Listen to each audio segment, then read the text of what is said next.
என்னை பின்பற்றுங்கள் என்று இந்த செய்திகளில் இன்னொன்றையும் சொல்லி நான் உங்களுக்கு பிடிக்க வேண்டும் என்று விரும்புகிறேன்.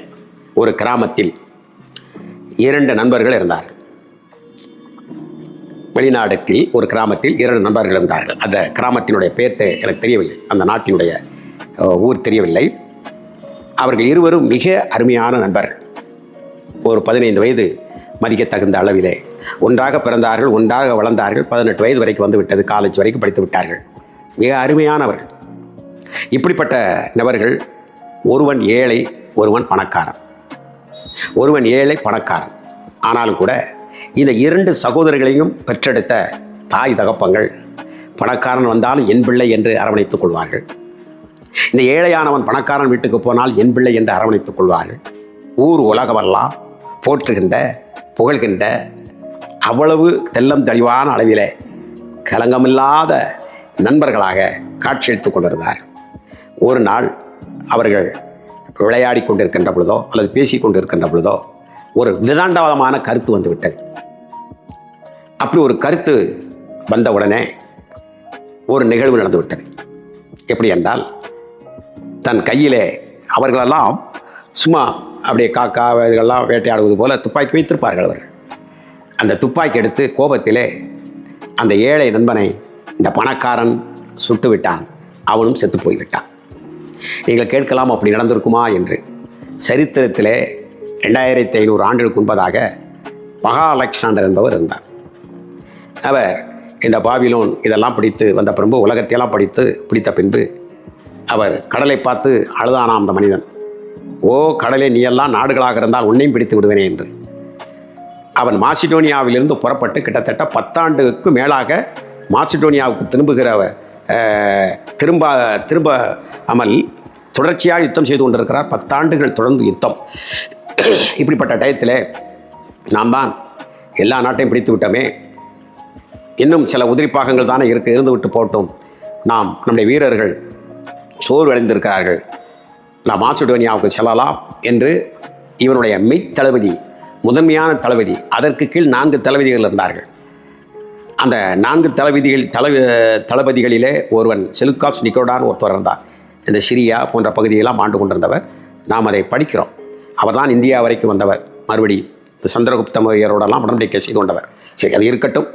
அப்போது இந்த அலெக்சாண்டரும் தன்னுடைய மெய் தளபதியும் பேசி கொண்டிருந்த பொழுது ரொம்ப இருவருக்கொருவர் மிக மிக அன்புக்குரியவர்கள். அவர் இந்த போர் தந்திர சில காரியங்கள் செய்கிற பொழுது அந்த தளபதி சொன்ன கருத்து வேற்றுமையாக பேசிய உடனே ஒரு முன்கோபத்தில், அடிக்கடி கோபம் வருவாருங்க, அந்த முன்கோபத்தில் அவன் கத்தி எடுத்து எரிந்து விட்டான் மார்பிலே அலெக்சாண்டர். அவன் மெய் தளபதி செத்து போனான். எல்லோரும் அவர் காய்ச்சலிலே இறந்தார்கள் என்று சொல்வார்கள். ஆனால் அவரை கொன்ற பின்பு தன் மனது அப்படியே அடித்து கொண்டு மன உளைச்சலிலே அவனுக்கு எல்லா விதமான பிழைவீனங்களும் வந்து அவன் இறந்து போனான். அதுதான் உண்மை வரலாறு. அது மறைக்கப்படுகின்றன. இன்னொரு வரலாறும் இருக்கிறது. ஆனால் நான் சொல்வது மெய்யான வரலாறு. காய்ச்சல் கொண்டான், அதெல்லாம் உண்மைதான். ஆனால் அது காரணமாக இருந்தது என்ன? அவ்வளோ துணி உள்ளவன் ஏன் அப்படி உழண்டு போனான் என்று, ஐயோ என் மெய்காப்பாளனை கொன்று விட்டேனே என்று. இப்படி ஒரு நிகழ்ச்சி தான் நடந்துவிட்டது அந்த அருமையான அந்த இளைஞனை. இதை நான் ஏன் சொல்கிறேன் என்றால், நீங்களும் நானும் செய்கின்ற தவறுக்காக சொர்க்கத்து போகாமல் நரகத்துக்கு போகிறோமா என்றால் நீங்கள் புரிந்து கொள்ள வேண்டும். எதனால் போகிறோம் என்று, செய்த தப்புக்காகவா அல்லது வேறொரு காரியத்திற்கா என்கின்ற தலைப்பிட்டு சொல்கிறேன். என்னை பின்பற்றி வா என்று சொன்னார் அல்லவா, பின்பற்றுகிறவர்கள் என்ன நடக்கிறது? இப்போ இந்த இடத்துல ஒரு நிகழ்ச்சி நடந்தன. இந்த போலீஸ் எல்லாம் விசாரித்து அந்த வசதி படைத்த அந்த வாலிபனை சிறைச்சாலையில் வைத்து விட்டார்கள், தூக்கும் அறிவித்து விட்டார்கள். அப்பொழுது ஊராரெல்லாம் அவன் நல்லவனையா, ஏதோ ஒரு தெரியாமல் செய்து விட்டான் என்று மனு போடுகிறார்கள். பெற்றோர் மனு போடுகிறார். எல்லாவற்றுக்கும் மேலாக தன் மகனை பறிகொடுத்த அந்த பெற்றோர்கள் போய் அன்றைக்கு இருந்த கவர்னர் ஜெனரல் காலிலே விழுந்து, ஐயா ஒரு விசை அந்த மகனை மன்னித்து விடுங்கள், என் மகன்தான் உயிர் போனது, ஆனாலும் கூட அவன் உயிரும் போய்விட்டால் எனக்கு 2 மகன்கள் செத்தது போல. ஏனென்றால் அவ்வளவு அன்பு உள்ளவன், அவ்வளவு கருணை உள்ளவன். ஏதோ ஒன்று அவனை ஏக்கிவிட்டது, செய்துவிட்டான், தயவு செய்து அவனை மன்னித்து விடுங்கள் என்று கேட்ட பொழுது இந்த கவர்னர் ஜெனரல் அதிர்ந்து போனார். அவனை விடுவிக்க வேண்டும் என்று அவருக்குள் ஒரு எண்ணம் வந்தது. ஆகவே அவரே நேரடியாக அந்த விடுதலையின் கடிதத்தை அனுப்பியிருக்கலாம். ஆனால் அவர் தன் கையில் எழுதி கொண்டு, இப்படிப்பட்டவன் எப்படி கொலை செய்தான், துப்பாக்கி வைத்து சுட்டான் என்று அவனை பார்த்து விடுவோம் ஜெயிலில் என்று சொல்லிவிட்டு அவர் சாதாரணமாக ஒரு ஒயிட் உடை அணிந்து ஒயிட் சிப்பா போட்டுக்கொண்டு தன்னை யார் என்று காட்டாமல் ஜெயிலர்கிட்டே, நீ இங்கே நின்று விடு, அவனுக்கு நான் விடுப்பு கொடுக்கிறது, அவனை விடுதலை செய்வதற்காக கடிதம் வைத்திருக்கிறேன் என் கையிலே, நான் அவனிடத்தில் சற்று பேசிவிட்டு உன் கையில் தருகிறேன், அவனை விடுவித்து விடு என்று அவர் சொல்லுகிறார். கவனித்து கேளுங்கள். அப்படி அவர் அங்கே போன பொழுது அவனிடத்தில் கேட்டார். அவன் தனிமைச் சிறையில் அடைத்து வைத்திருக்கிறான். தம்பி, நீ எதற்காக அவனை கொலை செய்தா என்றார். போப்பா, உன் சோழியை பார்த்துட்டு போனா, எதுக்காக செய்தேன் செய்யலை, எனக்கே நாளைக்கு தூக்குன்னு இன்றைக்கி எனக்கு வேதம் ஓதிக்கிட்டு இருக்க அப்படி. இவர் தான் யார், எதற்காக வந்திருக்கிறேன் என்று பல முறை சொல்ல முயற்சித்தார். முடியவில்லை. என்னை விட்டு போ, உன்னுடைய உபதேசம்லாம் வேண்டாம். ஏன்னா அந்த காலத்தில் நீங்கள் பார்த்தீங்கன்னா சிறைச்சாலைக்குள்ளெல்லாம் நான் முதுகுலத்தூர் சிறைச்சாலைக்கெல்லாம் போயிருக்கிறேன். சிக்கலில் ஒரு கொலை செய்தவரெல்லாம் போய் நான் செஞ்சுருக்கிறேன். அந்த நாங்கள் போகிற பொழுது அவர்களுக்கு சில புத்திமதிகளை சொல்லுவோம். நீங்கள் இழந்து விட்டு இங்கே இருக்கிறாயே, உன் திருமணமாகாத பிள்ளை ஒரு கொலைகார மகன் என்ற பட்டத்தை பெற்றிருக்கிறானே, என்ன செய்வது, இதெல்லாம் புரிகிறதா என்று சொல்லி இப்படியெல்லாம் நாங்கள் புத்திமதிகள் சொல்லி நாங்கள் உங்களுக்கு என்ன செய்ய வேண்டும் என்று, உன்னுடைய சந்ததியாவது நல்ல முறையில் இருக்க வேண்டும் என்று சில உதவிகள் செய்வதற்காக ஒரு குழுவாக சென்றிருக்கிறேன். நாங்கள் சென்றிருக்கிறோம். எங்களுக்கு அனுமதியும் அரசு கொடுத்திருந்தது அக்காலத்திலே. இப்பொழுது நான் என்ன சொல்ல வருகிறேன் என்றால், இதைத்தான் அவர் செய்தார்.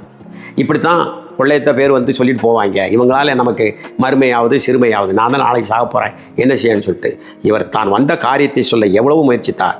ஆனாலும் அவரை இருக்கவே விடவில்லை. இப்பொழுது நன்றாக நீங்கள் யோசித்து பாருங்கள், என்ன நடந்தது தெரியுமா? நீங்கள் புரிந்து கொள்ள வேண்டும்.